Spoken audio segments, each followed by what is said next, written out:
All right, little Yisrael. We are on our third book. Sold into slavery.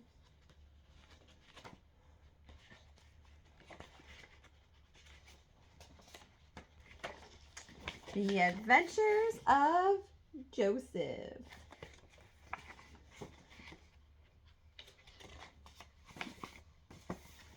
And first, to start off, we have some scripture. Don't be sad that you sold me into slavery here or angry at yourselves, because it was God who sent me ahead of you to preserve life. Genesis 45:5. And now we begin. A long time ago, in the land of Canaan, there lived a great Hebrew chieftain named Jacob, who had many sons. Of all his sons, Jacob loved young Joseph the most.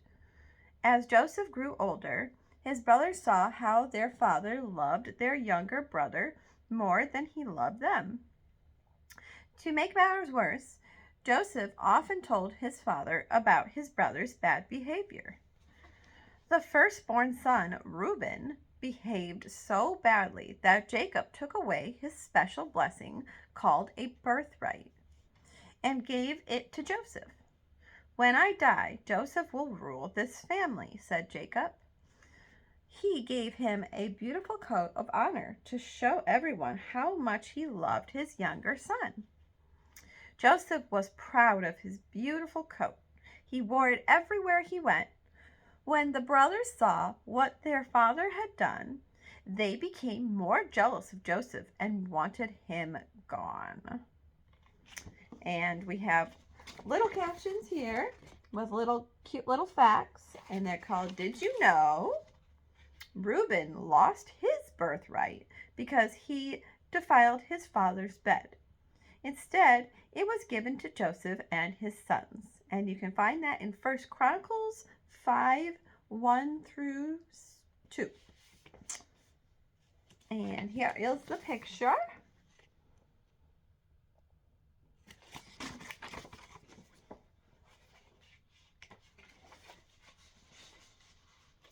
One night, while everyone was sleeping, Joseph had a strange dream.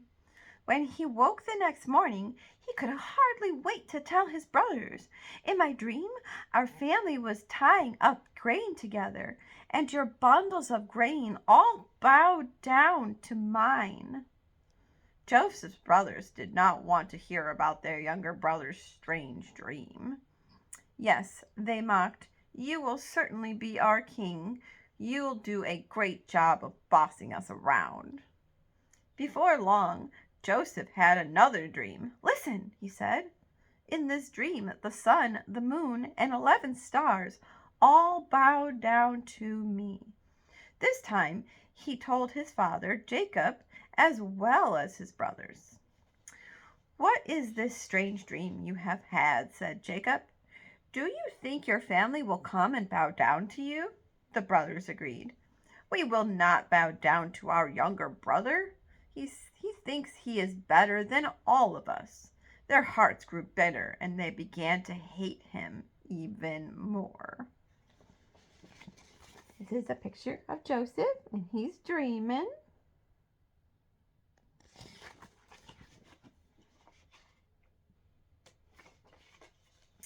Although Jacob and his family lived in tents, Jacob was a wealthy man.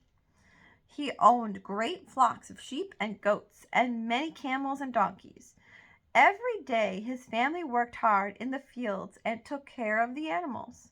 One day the brothers took their father's sheep to graze in the fields far away. After Jacob had not seen them for many days, he said to Joseph, Go to your brothers and see if they are keeping out of trouble. Joseph quickly obeyed his father.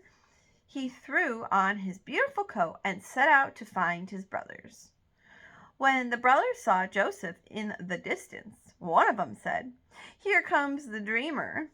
Let's kill him and say a wild animal ate him.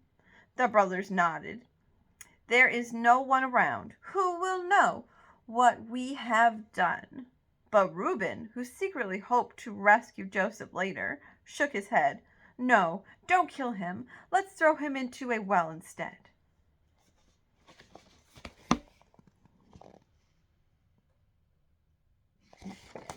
Sure.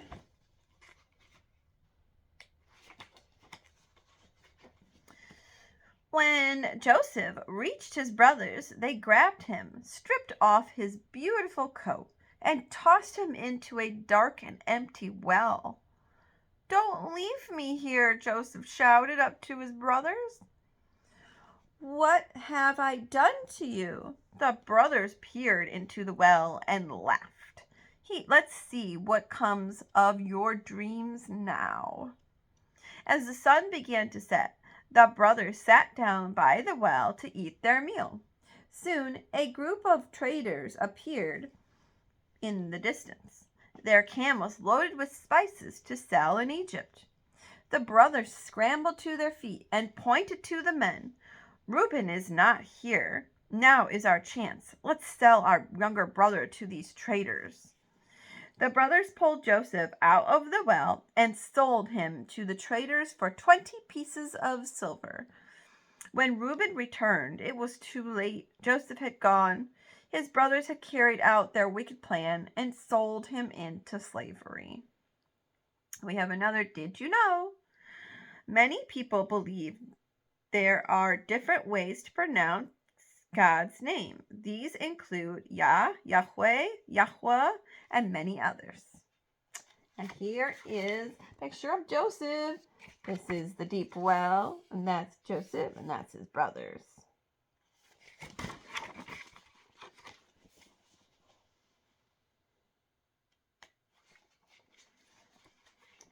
The brothers dipped Joseph's coat in blood from a goat and took it home to show their father. "Is this Joseph's coat?" they asked. Jacob grabbed the coat in horror. "My son must have been eaten by wild animals." He tore his clothes in sadness and wept for many days. Meanwhile, Joseph and the traders traveled through the desert until they reached the gates of Egypt. Joseph looked up at the buildings in amazement. Enormous stone pharaohs sat on their thrones. Huge shining pyramids rose high in the air. "What will happen to me?" he wondered. "Will I ever see my father again?" The traders sold Joseph to Potiphar, an important officer in the court of Pharaoh, the king of Egypt. Life in Egypt was very different from the land of Canaan. Potiphar's family ate strange food and prayed to false gods. But Joseph stayed true to God's commands. "I will only pray to God, the one true Elohim."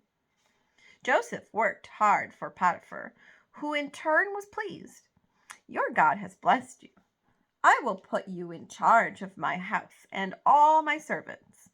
From then on, God blessed Potiphar and everything he owned because of Joseph. And this is Joseph in Egypt. He's right here.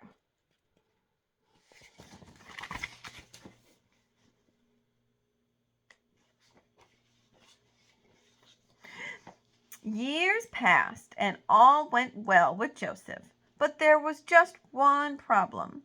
Potiphar's wife liked Joseph and tried hard to seduce him.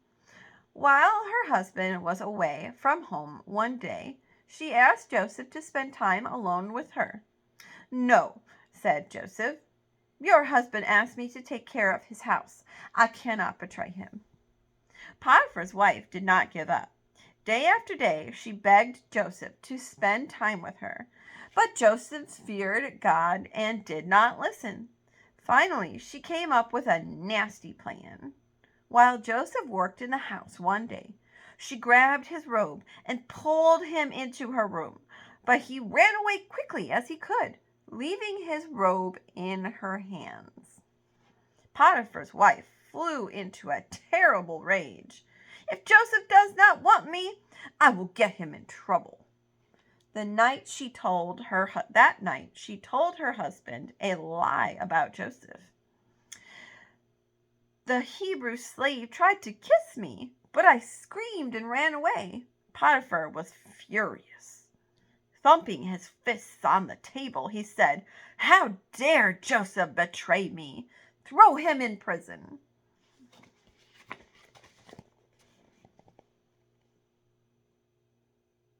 And that's Joseph.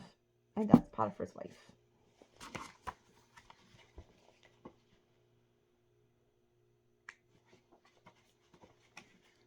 Joseph was thrown into prison for many years. God was with him, and he was soon put in charge of all the prisoners. During this time, Pharaoh became angry with his butler and baker and threw them into the same prison as Joseph, who took care of them. One night while they were sleeping, the butler and baker each had a strange dream. The next morning, they said to Joseph, "We both had a dream we do not understand." Joseph answered, "God helps men understand dreams. Tell me about your dreams." First, the butler told Joseph, "I saw a vine with 3 branches and many ripe grapes. I squeezed the grapes into Pharaoh's cup and gave it to him to drink. Joseph said to him, 'In 3 days Pharaoh will give you your job back.'" The baker was excited to hear about the butler's dream.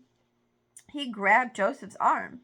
"In my dream, there were 3 baskets full of bread on my head. But the birds ate all the bread, so there was none left." Joseph looked at the baker sadly. "Within 3 days, Pharaoh will order you to die." This is Joseph in prison with the baker and the was it a cupbearer? Yeah. The butler. The baker and the butler. 3 days later, Pharaoh held a magnificent birthday party at his palace. During the party, Pharaoh summoned the butler and baker. The butler got back his old job, and the baker was hanged. Just as Joseph had warned. 2 years passed, and Joseph was still in prison. One night, Pharaoh had 2 dreams that he could not understand. In one dream, 7 fat cows came to the river Nile to feed. Then 7 thin cows came out of the river and ate the fat cows. Pharaoh woke up, then fell back asleep and dreamed he saw 7 fat ears of grain growing. Then 7 thin ears of grain appeared, and the thin ears ate the fat ears. When he woke the next morning, Pharaoh summoned his magicians to the palace. "Tell me what these dreams mean," he shouted. But no matter how hard they tried, the magicians could not explain the meaning of Pharaoh's dreams. Suddenly, the butler remembered Joseph in prison. "There is a Hebrew prisoner who understands dreams," he said. "Perhaps he can explain your dreams." Pharaoh's face lit up. "My useless magicians don't know anything. Fetch me this Hebrew who understands dreams." And this is a picture for that.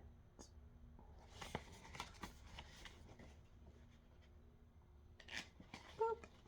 Too much. Pharaoh sat on the edge of his golden throne and looked hopefully at Joseph. "My useless magicians cannot explain my dreams." "But my servant told me you can," Joseph answered. "God understands dreams, not me. He will help me know the meaning of your dreams." He listened carefully while Pharaoh explained his strange dreams. "Your dreams are warnings from God," said Joseph. "Egypt will have 7 years of plenty, followed by 7 years of famine. No grain will grow anywhere. You should gather food now and save it for later. Pharaoh had never met anyone as wise as Joseph.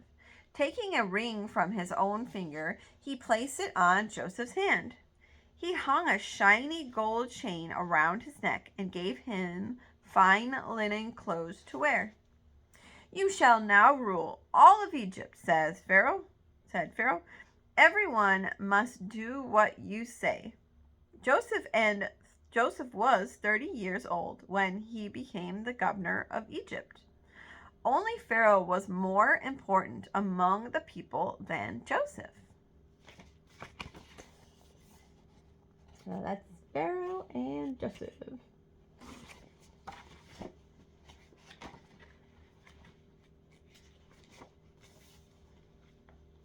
To help Joseph rule Egypt, Pharaoh gave him a magnificent gold chariot to ride. Whenever Joseph went, Pharaoh's servants walked in front of the chariot, shouting, "Bow your knee to the governor of Egypt." Because God showed Joseph there would be a famine, he understood what to do next. During the next 7 years, he built long canals to store water and huge storehouses to store food. Joseph collected so much grain that he couldn't count it all. When the 7 years of plenty were over, the 7 years of famine began. The sun blazed down and the ground turned to dust. The Egyptians became so hungry that their stomachs grumbled. "We are starving. Please give us food to eat," they cried to Pharaoh. Pharaoh knew that Joseph had planned for this famine. He said to the Egyptians, "Go to Joseph and do what he tells you." So Joseph opened all his storehouses. He sold grain to the Egyptians, and everyone had enough to eat. Ready for another Did You Know? In Egypt, there is an ancient artificial canal near the town of Medinet El Fayum, known as Ba Yusuf. This roughly translates from Arabic as the waterway of Joseph. And here is the picture. They are getting grain. Even the mouse gets some crumbs. The famine spread throughout the land of Canaan, where Joseph's family lived. When his father Jacob learned there was grain in Egypt, he said to his sons, "Go to Egypt and buy food, so we won't die." But Jacob kept Benjamin home with him. He did not want to lose another son like he had lost Joseph. Jacob's sons saddled their donkeys and set out for Egypt. Never in their wildest dreams could they have imagined that the powerful Egyptian governor was their brother, Joseph. When the brothers reached Egypt, they bowed down before him and said, "There is no grain left in the land of Canaan. We have come to buy food for our families." None of them recognized Joseph in his fine Egyptian clothes. Joseph recognized his brothers at once. Judah, Simeon, Reuben, Zebulun, all his brothers except for Benjamin, had come and bowed before him. The dreams that God had given him all those years ago were finally coming true. Oh, look at that little doggy. So cute.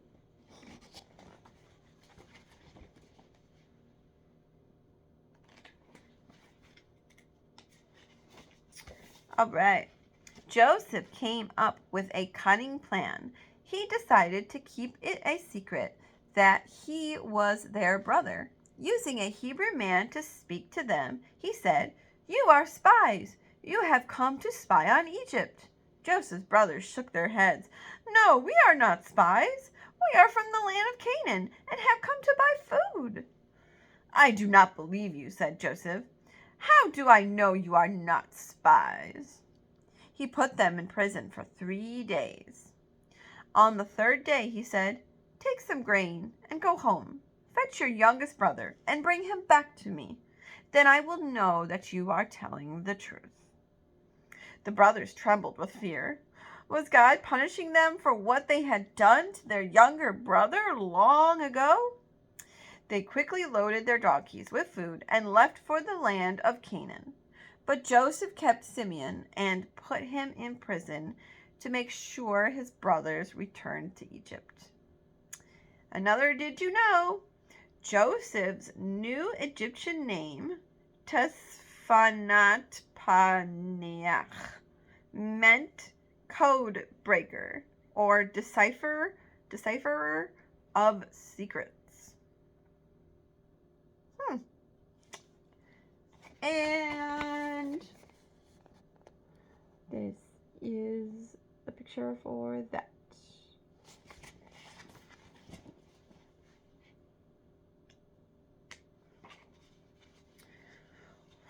And we are going to stop it here now and stay tuned for part 2.